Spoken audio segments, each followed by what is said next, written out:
Hello guys, कैसे हैं आप लोग। उम्मीद करता हूं आप सभी लोग अच्छे से होंगे। मैं मुकीम सर आपके अपने चैनल टीचिंग एंड लर्निंग में आपका तहे दिल से स्वागत है, इस्तकबाल है, वेलकम है। आज हम फिर मनोविज्ञान के संप्रदाय के बारे में कुछ बताने वाले हैं। आपको हमने संरचनावाद संप्रदाय बताया, प्रकारवाद संप्रदाय बताया और हमने आपको जो प्रकारवाद बताया और संरचनावाद बताया, इसको आपने अच्छी तरीके से देख लिया होगा। और एक संप्रदाय आपको व्यवहारवाद बताया। ये तीनों संप्रदाय हमने आपको बताए हैं। आज हम आपको चौथा संप्रदाय बताने वाले हैं, जिसका नाम गेस्टाल्ट वाद संप्रदाय या समग्रवाद या संज्ञानवाद इसको बोलते हैं। इसको अब ये भी बताएंगे कि समग्रवाद क्यों कहा गया, इसको संज्ञानवाद क्यों कहा गया। ठीक है, आइएगा पहले इसको जानने से पहले कुछ बात यहाँ पर कर ली जाए ताकि आपके बात समझ में आ जाए कि क्या है। सबसे पहले आप ये समझिएगा कि गेस्टाल्टवाद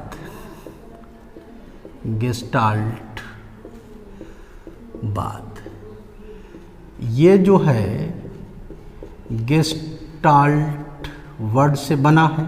ठीक है, अब ये जो गेस्टाल्ट जो वर्ड है ये जर्मन भाषा का है। किसका है? जर्मन भाषा का।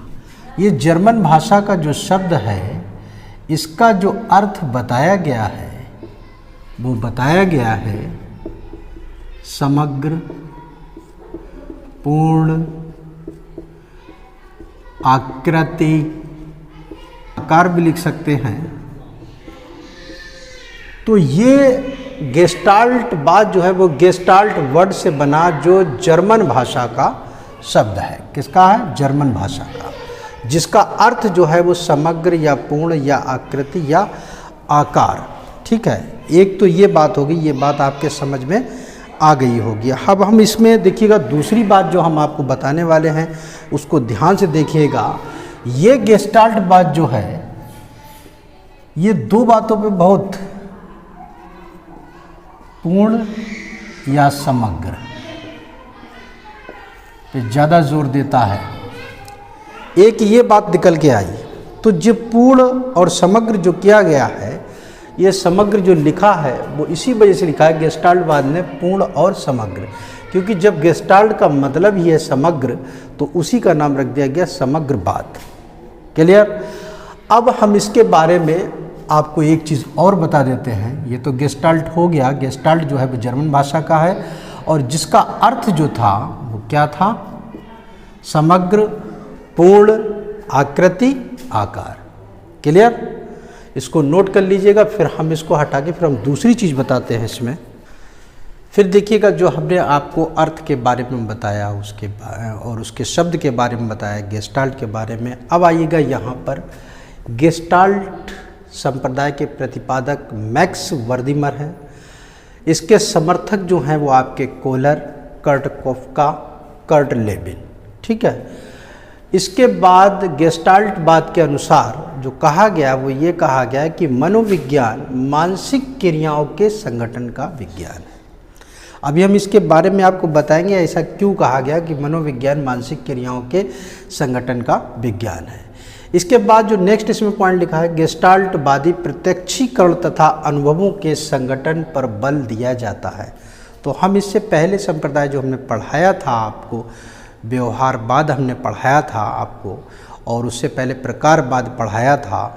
तो हम प्रकारवाद में आपको उसके बारे में बताया था, प्रत्यक्षीकरण के बारे में, कि प्रत्यक्षीकरण क्या होता है। इसके बाद सूझ या अंतर्दृष्टि का सिद्धांत इसी संप्रदाय की ही देन है। और जो नेक्स्ट पॉइंट लिखा है उसमें लिखा है गेस्टाल्टवादी मनोविज्ञान को चेतना एवं व्यवहार। ठीक है, ये पॉइंट आपके लिखे हुए थे जो इम्पोर्टेंट थे। अब आइएगा इसमें कुछ बातें और हम समझते हैं। सबसे पहले हम बात कर लेते हैं समग्र का मतलब समझी गए, संज्ञान के बारे में बता देते हैं। इसको संज्ञानवाद क्यों कहा गया? संज्ञानवाद, इसके जो मुख्य बिंदु हैं संज्ञानवाद के, मुख्य बिंदु वो क्या है? सबसे पहला बुद्धि, मनन, सोचना। ये जो है इसके जो मुख्य बिंदु है, बुद्धि है, मनन है, सोचना है, तो इसके द्वारा ही हम कोई बात संज्ञान में लाते हैं। इसका जो पहला जो वर्ड दिया गया है बुद्धि, इसके बगैर तो कोई काम ही नहीं हो सकता, संज्ञान में ले ही नहीं सकते हो। तो संज्ञान बात जो है बुद्धि है, मनन है, और जो तीसरा पॉइंट हमने आपको बताया है सोचना है। तो जब हम किसी चीज़ को, कोई बात को सोचते हैं या उस पर बिलीव करते हैं या उस पर अपना जो है व्यू रचते हैं या बहुत सारी चीज़ें जो है हम करते हैं, तो वो संज्ञान में आती हैं। उसी संज्ञान बाद में आती हैं जिसको हम गेस्टाल्ट बात कहते हैं। क्यों कहा गया ऐसा? इसलिए कहा गया कि आपको ये मालूम है कि एक नीचे जो परिभाषा टाइप की लिखी हुई है कि मनोविज्ञान को चेतना एवं व्यवहार अर्थात दोनों का विज्ञान किया गया। गेस्टाल्टवादी जो हैं वो चेतना और व्यवहार इन दोनों को मानते हैं। चेतना अंतःक्रिया या आंतरिक क्रिया लिख दीजिएगा, आंतरिक क्रिया, व्यवहार बाह्य क्रिया। जब ये दोनों आंतरिक और बाह्य दोनों क्रियाएं होंगी तभी कोई बात हमारे संज्ञान में आएगी।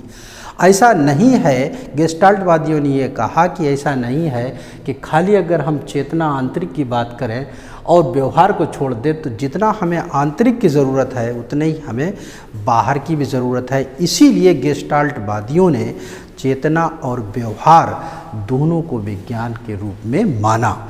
ठीक है, क्लियर। और इसीलिए इसको संज्ञानवाद का नाम दिया जाता है। संज्ञानवाद के जो मुख्य बिंदु हैं वो बुद्धि है, मनन है, सोचना है और भी बहुत सारी चीज़ें समझना है जो हमारे दिमाग में विचारधारा है एक हमारी। अगर हमारी विचारधारा, इसमें विचारधारा भी जोड़ सकते हैं, विचारधारा। तो जो मुख्य बिंदु हैं बुद्धि, मनन, सोचना और विचारधारा, तो आपके ये संज्ञानवादी के हैं। इसी संज्ञानवाद में जो है बुद्धि का पहला नाम आता है, क्योंकि बुद्धि के बगैर संज्ञान आप कर ही नहीं सकते हैं, सोच ही नहीं सकते हैं। मनन भी है आपका, सोचना भी है, विचारना भी, लेकिन उसके लिए क्या चाहिए आपको? बुद्धि चाहिए। गेस्टाल्टवादियों ने इसीलिए चेतना और व्यवहार, ये जो दो बातें उन्होंने मानी है वो ऐसे ही नहीं मानी। चेतना को भी उन्होंने माना क्योंकि वो आंतरिक क्रिया करता है, और व्यवहार को उन्होंने बाह्य क्रिया देखा। जब उन्होंने ये कहा कि हम दोनों चीज़ों के बारे में अगर समझेंगे तो बालक को हम ज़्यादा से ज़्यादा समझ सकते हैं। क्लियर? इसको नोट कर लीजिएगा और नेक्स्ट देखिएगा। गेस्टाल्टवादी के बारे में कुछ बातें और बता दी जाएं, आइए देखिएगा। तो सबसे पहले आप ये देखिएगा, गेस्टाल्टवाद, इसका जो सर्वाधिक महत्व ये देता है, सर्वाधिक महत्व ये देता है पूर्णता या समग्र को। ठीक, पूर्णता या समग्र। पूर्णता का मतलब पूरी तरीके से, समग्र का मतलब पूरा। ठीक है, इसीलिए गेस्टाल्टवादी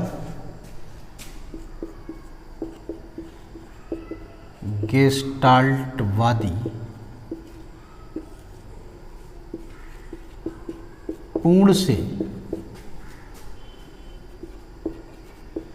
अंश पर बल देता है। ये पूर्ण से अंश पर बल देता है, इसको आप समझ लीजिएगा कि पूर्ण से क्या है कि जैसे मान लिया कि अगर हम कोई चीज़ देखेंगे और देखने के बाद जब हम पूरी चीज़ देखेंगे तभी हम उसके पार्ट जान पाएंगे। अगर बच्चों को जैसे क्लास में आपको पढ़ाना है, जैसे मान लिया किसी चरसूत्र में भी आता है ये कि पूर्ण से अंश की ओर क्या होगा, इसका एग्जाम्पल क्या देंगे, तो पंखा टंगा होता है, तो अगर हम पंखा बच्चों को दिखाते हैं सामने, या और कोई चीज़, कोई ज़रूरी नहीं खाली पंखा के ही दिखा दें, तो पंखा जब आप दिखाएंगे तो वो बच्चों को पूरा आप दिखा दे रहे हैं, और बच्चों से पूछ देंगे कि ये क्या है, तो बच्चे बता देंगे पंखा है।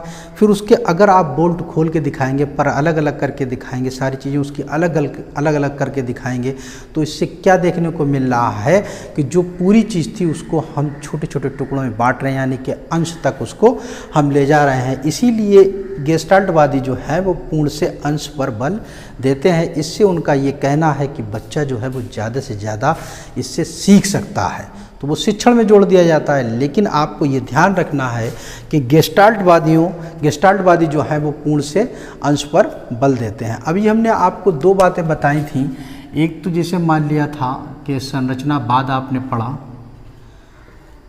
और एक आपने व्यवहारवाद पढ़ा। अभी हमने आपको पीछे बताया था, ये जो था चेतना या संवेदना पर देता था ज़्यादा बल, और ये व्यवहार पे। लेकिन जो गेस्टाल्टवादी हैं उन्होंने इन दोनों पर दिया है, दोनों पर बल दिया है। क्यों दिया है? क्योंकि उन्होंने इसको ये कहा है कि ये आंतरिक क्रिया के लिए है, आंतरिक क्रिया, और इसको ये कहा है ये बाह्य क्रिया के लिए है, बाह्य क्रिया। जब ये दोनों चीज़ें अगर होंगी तो व्यक्ति के बारे में अच्छी जानकारी मिल सकती। खाली आंतरिक से जानकारी अच्छी नहीं प्राप्त हो सकती है, खाली बाहर से व्यवहार से ज़्यादा हमें जानकारी नहीं हो सकती। इसीलिए गेस्टाल्टवादी जो हैं वो व्यवहार के विज्ञान को भी मानते हैं, और ये आपके बात समझ में आ गई होगी। तीसरा हमने जो अभी आपको बताया था संज्ञानवाद। संज्ञानवाद इसको क्यों कहा गया, तो हमने आपको बताया था इसके जो मुख्य बिंदु अभी बताए थे हमने आपको। तो मुख्य बिंदु इसके क्या हैं देखिएगा।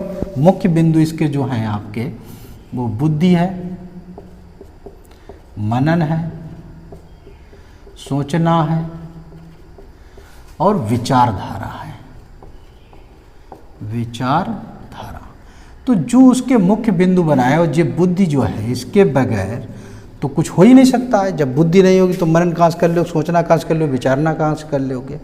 इसीलिए इस संज्ञानवाद को, जो संज्ञानवाद आपका दिख रहा है, ये संज्ञान वर्ड आपने सुना है कि ज्ञान का सर्वोच्चतम बिंदु माना जाता है।